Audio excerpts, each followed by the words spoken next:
Hi guys! A day in my life as ewan kung ano. So by the way guys, this is my ganap sa Valentine's Day. In my era, sa hiya-hiya ang epal na babaeng ito. By the way guys, nahihiya po talaga ako magpa-video dyan. Kaya ayan, takot na takot ako sa camera. Pero wala tayong choice. Kasi nga po, vlogger tayo daw. Sabi nila, ano ba? So ayan guys, nandito po tayo ngayon sa isang farm na kung saan malapit ito sa Marielas View Day. Katabi lang po ito. At habang naglalakad ako, nagkikimas-kimasan ng epal na babaeng ito. Charot!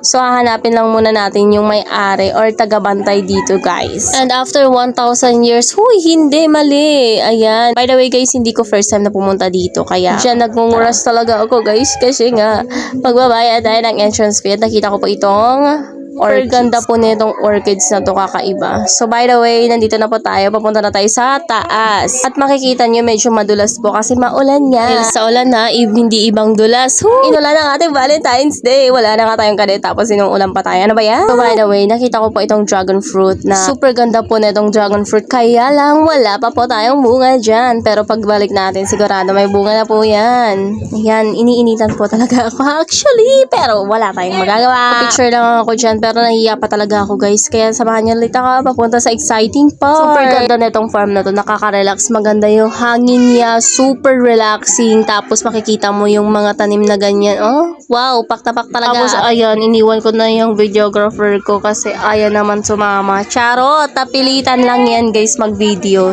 Joke. So by the way guys, kailangan po pala nating maglakad medyo.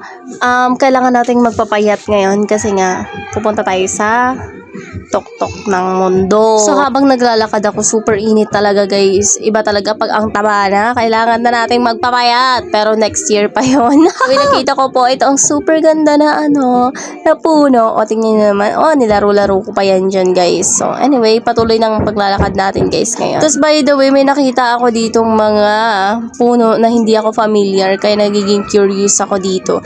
Kasi nga farm to na parang kakaiba. Ayan, hindi naman halata na curious. By the way, kailangan natin magpatuloy sa ating paglalakad para mapuntahan natin yung mga orchids, mga halaman at view deck. Kaya nakita ko din kumagong na to. Kaya curious din ako. Kaya huminto ako. So, tara. Continue na naman yung paglalakad natin guys. Papunta sa view deck. Pero super madami yung libangan nila dito. Kaya hindi ako nakakapagpatuloy sa paglalakad. Hindi ako nakakapagdiretso.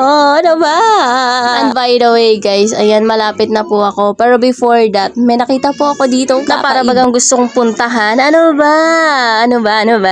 By the way, pakita ko muna sa inyo yung design. At ito po yung gusto kong puntahan pero nag-aalangan ako baka ako'y malaglag. Kaya hindi ko na lang pinuntahan. Hindi naman ako sa takot malaglag kaso tapos na ako malaglag sa ex ko ang gago. Char! Kaya eto, maglalakad na lang ako papunta sa view deck na sinasabi nila. Good looking din po ito. At yan na nga, nagpatuloy na po tayo sa ating paglalakad. Malapit na po ito sa entrance ng view deck. Kaya tara, samahan niyo overview. Kaya hindi naman halata na excited talaga ako dyan. By the way guys, ito nga pala ang papunta sa my view deck kung saan makikita mo yung welcome. At habang nandito nga pa ako sa entrance, tinitingnan ko lang yung welcome to at nag-epal-epalan lang talaga ako dyan. Totoo, parang kunwari alam ko yung ginagawa ko pero hindi po. Ano ba? At yan na nga po, naligaw po ako sa entrance and exit. Hindi ko alam kung saan ko unahin, kung siya ba o muntik na ako dumaan sa exit. Ano ba yan?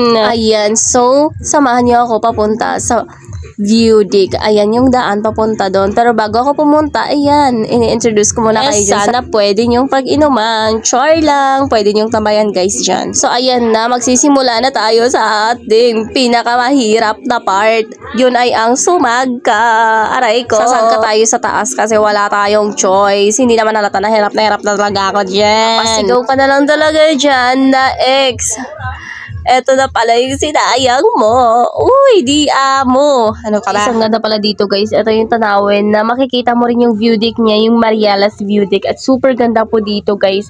Very relaxing ang pwede po kayong magkaroon ng peace of mind dito. Kasi nga relaxing, di ba? By the way guys, kung naghahanap talaga kayo ng pwedeng pagnilay-nilayan or peace of mind, dito na po kayo pumunta.